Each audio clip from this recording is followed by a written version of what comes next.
اعوذ باللہ من الشیطان الرجیم بسم اللہ الرحمن الرحیم الحمد للہ رب العالمین والصلاة والسلام علی سید الانبیاء والمرسلین حبیب الہ العالمین ابی القاسم محمد اللہم صل علی محمد وآل محمد وعلی آلہ الطیبین الطاہرین سیما بقیت اللہ فی الارضین۔ اہل بیت اطہار علیہ السلام نے ماہ مبارک رمضان کے 26ویں دن کے لیے یہ دعا ارشاد فرمائی ہے: اللہم اجعل سعی فیہ مشکورا وذنبی فیہ مغفورا وعملی فیہ مقبولا وعیبی فیہ مستورا یا اسمع السامعین۔ فرمایا اے پاک پروردگار، اس مہینے میں میری کوششوں کا اپنی جانب سے شکر نازل فرما، یعنی میری کوششیں جو میں نے ماہ رمضان کے اندر انجام دیں تیری بارگاہ میں قبول ہو جائیں، اور ان کے مقابلے میں جو جزا ملنی چاہیے وہ جزا مجھے مل پائے۔ یہ ہے خدا متعال کا شکر کرنے کا انداز۔ ایک وہ شکر ہوتا ہے جو میں اور آپ خدا متعال کے مقابلے میں بجا لاتے ہیں، اس کی نعمتوں کے مقابلے میں۔ ظاہر ہے یہ شکر در حقیقت قبول احسان کے ہمراہ ہے۔ ہم خدا متعال کے احسان کو قبول کرتے ہیں اور شکر بجا لاتے ہیں۔ ایک وہ شکر ہے جو خدا متعال انجام دیتا ہے، اس شکر کا مطلب ہوتا ہے جزا دینا۔ وہ کسی بندے کی کوششوں کو، کاوشوں کو قبول کر لے اور اس کے بعد جزا دے، اس کو ہم کہتے ہیں سعیہم مشکور۔ اللہ کے نزدیک ان کی کوششیں قبول ہو گئی ہیں، خدا متعال نے ان کو جزا دی، اور یہی وہ مشکور ہونا ہے جو یہاں پہ طلب کیا گیا ہے، مانگا گیا ہے، کہ خدا متعال سے کہا ہے کہ اے پاک پروردگار، ہم نے جو کچھ بھی کوششیں انجام دیں ان کے اندر نقص ہوگا، ان کے اندر کمی اور کوتاہی یقیناً بہت ہوگی۔ اگر خدا متعال تمام اعمال کی تمام اچھی اوصاف مانگ لے تو یقیناً ہمارے اعمال بہت کوتاہ ہیں، یقیناً ہمارے اعمال کے اندر وہ طاقت نہیں ہے۔ کس کے اندر اتنی طاقت ہے کہ نماز کو اس کی تمام شرائط کے ساتھ پڑھ سکے؟ یعنی بعض روایات ہمارے پاس ایسی موجود ہیں کہ اگر کوئی شخص 1-2 رکعت نماز تمام شرائط کے ساتھ پڑھ لے، 2 رکعت نماز اس کی قبول ہو جائے تو جنت میں داخل ہو جائے گا۔ عبادات کی شرائط بہت زیادہ ہیں، لیکن یہ خدا متعال کا لطف و کرم ہے کہ وہ انسانی توانائی سے زیادہ ان کے اوپر ذمہ داری نہیں ڈالتا، لہذا انسانوں کو موظف کیا ہے کہ جس حد تک انجام دے سکیں اس حد تک اپنی عبادات کو خالص انجام دیں۔ پھر بھی کوتاہی بہت ہے، جو ہم کر سکتے تھے شاید وہ بھی انجام نہیں دیتے، لیکن بارگاہ خدا میں پھر دعا کر رہے ہیں: پاک پروردگار، اللہم اجعل سعی فیہ مشکورا، میری کوششوں کو اپنی بارگاہ میں قبول فرما، اس پہ جزا مجھے عنایت فرما دے۔ وذنبی فیہ مغفورا، اے پروردگار جو میں نے اچھی کوششیں کی ان کو اپنی بارگاہ میں قبول فرما، ان پر مجھے جزا دے دے۔ وذنبی فیہ مغفورا، اور اس مہینے میں جو میں نے گناہ کیے انہیں بخش دے۔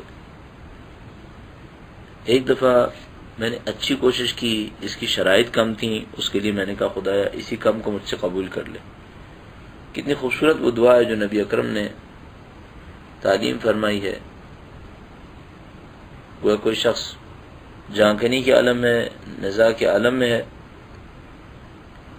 اور اس عالم میں رسول گرامی اس کے پاس پہنچتے ہیں اور اس کو کہتے ہیں کہ یہ دعا پڑھو: یا من یقبل الیسیر ویعفو عن الکثیر، اقبل من الیسیر واعف عن الکثیر برحمتک یا ارحم الراحمین۔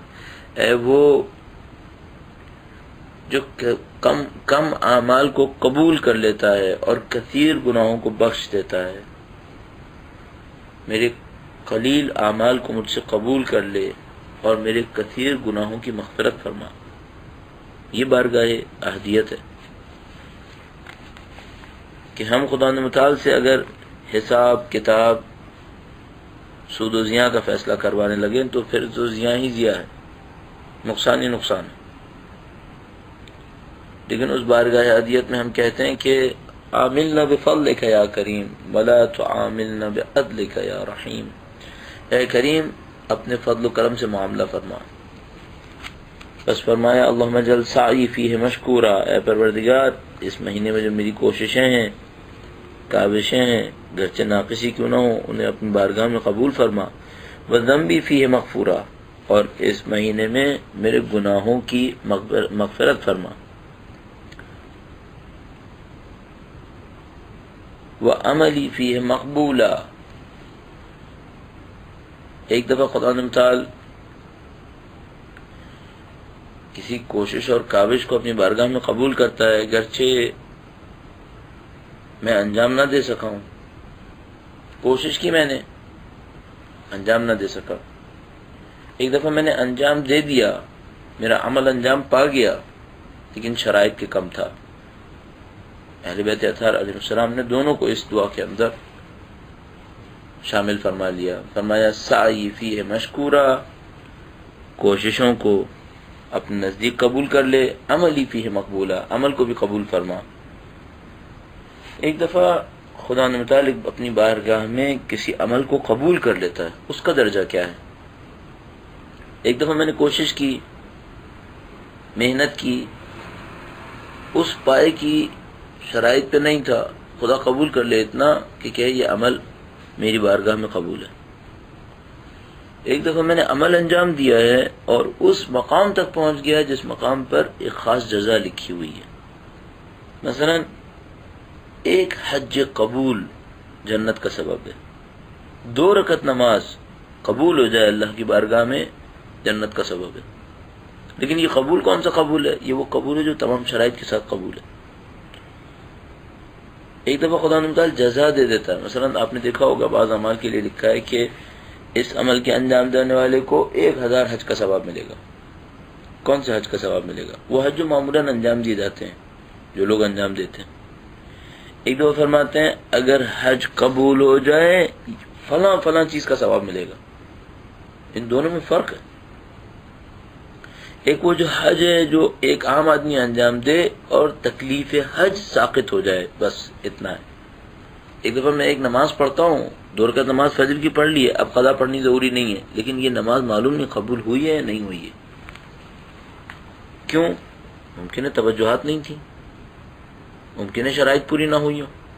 ایک دفعہ 2 رکعت نماز ایسی پڑھتا ہوں کہ خدا کی بارگاہ میں اعمال حسنہ کے طور پر اسے قبول کر لیا گیا۔ اس قبول شدہ نماز کا ثواب کچھ اور ہے، اور یہ کہ میری گردن پہ سے واجب ساقط ہو گیا اس کا ثواب کچھ اور ہے۔ بس مولا فرمانے یا خدایا میری کوششوں کو قبول کر لے، چاہے میں عمل نہ انجام دے سکا، کاوشوں کو قبول کر لے جو میں نے تیرے لیے جدوجہد کی ہیں، اور وہ جو میں نے عمل انجام دیے ان عمل کو اپنی بارگاہ میں اس مقبولیت کے درجے تک پہنچا دے۔ دونوں کو اہل بیت اطہار علیہ السلام نے اپنی دعا میں شامل کیا۔ وَأَيْبِي فِيهِ مَسْتُورًا، اے پروردگار ایک اور لطف فرما۔ کچھ میری کوششیں اور کاوشیں تھیں جن کے پیچھے عمل شاید نہ آ پایا ہو، ان کوششوں کاوشوں کو مجھ سے قبول کر لے۔ کچھ میرے گناہ ہیں، ان گناہوں کو بخش دے۔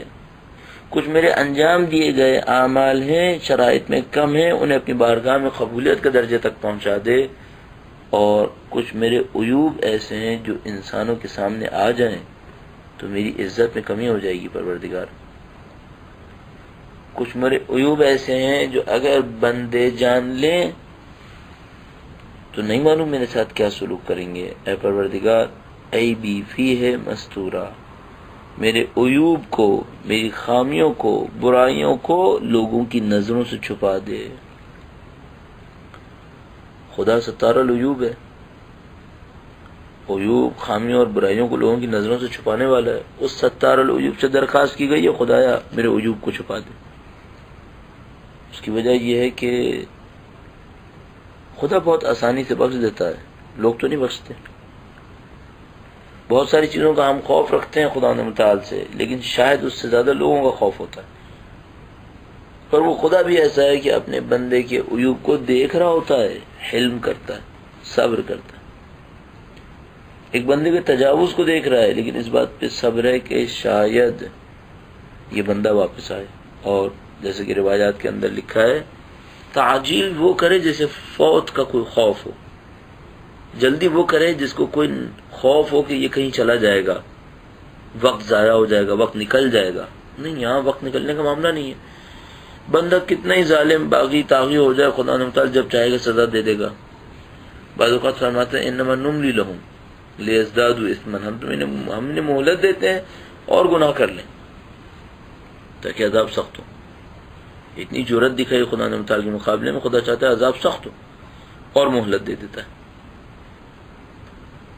بس اس کو جلدی کی کوئی ضرورت نہیں ہے، وہ بندوں کو موقع دیتا ہے. اب بندہ یہ دعا کر رہا ہے پروردگار میرے گناہوں کو بخش دے، میری کوششوں کو قبول کر لے، میرے اعمال کو مقبولیت کے درجے تک پہنچا دے اور میرے عیوب اور خامیوں پر پردہ ڈال دے. البتہ یہ پردہ ڈالنا اس معنی میں نہیں ہے کہ پھر میں گناہ پہ گناہ کرتا چلا جاؤں اور تو پردہ ڈالتا جائے. نہیں، یہ کچھ ایسی عیوب اور خامیوں کا تذکرہ ہوا ہے جو اللہ کی بارگاہ میں گناہ نہ بنے، خدا متعال کی نظروں میں گرنے کا سبب نہ بنے. اگر ہے بھی تو میری توبہ کے اندر شامل ہو جائے، لوگوں کو پتہ نہ چلے. خدا بہت ستار ہے. انسان ایک گناہ کرے، توبہ کر لے، نہیں چاہتا خدا اس کے گناہوں کو برملا کرے. بہت سے تو گناہ کرتے ہیں، توبہ نہیں بھی کرتے، خدا ان کے گناہوں کو آشکار نہیں کرتا. جو توبہ کر لے پھر تو یقیناً چاہتا ہے ان کے گناہوں کو چھپا دے. حضرت موسیٰ علیہ السلام لوگوں کو چلے کہ بارش ہوگی، نماز استسقاء کے لیے لے کے بڑھے، بارش نہیں ہوئی. پروردگار سے پوچھا کیوں نہیں ہوئی؟ کہا بندوں کے اندر ایک بندہ انتہائی گناہ گار ہے، جب تک اٹھ کے نہیں جائے گا بارش نہیں ہوگی. حضرت موسیٰ نے بیان کر دیا، اس گناہ گار بندے نے اپنا سر جھکا لیا اور کہا خدا اب تک گناہ کیے تھے، اب گناہ نہیں کروں گا. آج میری عزت محفوظ کر لے، مجھے لوگوں کے سامنے ذلیل نہ کر کے میں اٹھ کے جاؤں، لوگ مجھے پہچان لیں. اسی وقت بارش آنا شروع ہوئی. حضرت موسیٰ علیہ السلام نے پروردگار سے کہا پروردگار تو نے کہا تھا جب تک گناہ گار اٹھ کے نہیں جائے گا بارش نہیں ہوگی، اب یہاں مجمع سے کوئی اٹھ کے بھی نہیں گیا تو پھر بارش کیسے ہوئی؟ خدا تعالیٰ نے کہا کہ اے موسیٰ وہ گناہ گار اٹھ کر نہیں گیا ہے، لیکن اب جو بارش ہو رہی ہے وہ تمہارے نماز پڑھنے کی وجہ سے نہیں ہے، اس گناہ گار کی دعا کرنے کی وجہ سے. اب وہ گناہ گار ہمارا مقرب بندہ ہے، اب اس نے دعا کی ہے کہ بارش ہو تو بارش ہوگی. کہا حضرت موسیٰ نے کہ اے پروردگار اب تو تیرا مقرب بندہ ہے، اب وہ جبکہ وہ اتنا اچھا ہے، اتنا تیری بارگاہ میں اس کا احترام ہے، تو مجھے پہچانوا دے کہ وہ کون ہے، میں اس سے ملوں. کہا اے موسیٰ جب وہ گناہ گار تھا تب ہم نے اس کا گناہ لوگوں کے سامنے نہیں کھولا، اب جبکہ وہ اچھا ہو گیا ہے اب کیوں بتائیں کسی کو کہ وہ گناہ گار تھا؟ اب تو نہیں بتائیں گے. خدا بہت ستار العیوب ہے. لہذا امام نے اللہ کی اسی صفت ستاریت کو دیکھ کر کہا کہ اے پروردگار گناہوں کو مستور فرما دے. مولانا رجب علی خیاط بہت بڑے عارف گزرے ہیں، ان کی حیات ان کی زندگی کا ایک واقعہ بیان کرتے ہیں. استاد رضا شہری کہتے ہیں کہ ان کا کوئی شاگرد ان کے سامنے پہنچا، گناہ کیے ہوئے تھا، اور رجب علی خیاط اتنے ماہر تھے نفس کو دیکھنے کے کہ وہ جان جاتے تھے کہ اس نے گناہ کیا. جب یہ نزدیک جانے لگا استاد کو جانتا تھا کہ وہ گناہ پہچان لیتے ہیں، تو دل ہی دل میں ورد کرنے لگا یا ستار العیوب میرے گناہ کو چھپا دے. استاد ایک نظر اس کو دیکھا اور ہنس کر کہنے لگے کہ آپ نے بہت ہوشیاری دکھائی کہ اللہ کو اس کی اس صفت کا واسطہ دے کر اپنا گناہ چھپا لیا. خدا ستار العیوب ہے، ہمارے رب کے گناہوں کو چھپائے ہوئے ہے. ہمیں اتنا احمق نہیں ہونا چاہیے کہ اس ستار کی ستاریت کی اہانت کریں. اگر وہ ہمارے گناہوں کو چھپا رہا ہے ہمیں بھی چاہیے کہ اس کے اس ستاریت کا احترام کریں، اس ستاریت کا شکر بجا لائیں، اور اس کی اس ستاریت کے باوجود مزید گناہ نہ کریں. کوئی گناہ ایسا نہ کریں جو لوگوں کی نظروں سے چھپا ہوا ہو اور سمجھ رہے ہیں کہ خدا بھی نہیں دیکھ رہا. وہ ستار العیوب ہے، اس نے چھپایا ہوا ہے، تو خدا کو بے خبر نہ سمجھے. نعوذ باللہ. خدا کے پاس طاقت بھی ہے، قدرت بھی ہے، لیکن قدرت کے ساتھ حلم ہے، بندوں پر مہربانی ہے، لہذا گناہوں کو آشکار نہیں کرتا. یا اسمع السامعین، اے سب سے زیادہ سننے والے. کوئی سننے والا نہیں ہے انسان کا جب وہ تنہائیوں میں کسی کو پکارتا ہے. خدا ہوتا ہے جو سننے والا ہوتا ہے. کسی بھی جگہ پہ جا کے انسان کسی کو بھی پکارے، اصل میں سننے والا خدا ہے، وہی جواب دینے والا ہے. خدا تعالیٰ سے دعا کرتے ہیں پروردگار یا اسماء السامعین ہماری ان قلیل عبادتوں کو ہم سے قبول فرما. الہی آمین. اللہم صلی علی محمد و آل محمد وعجل فرجہ.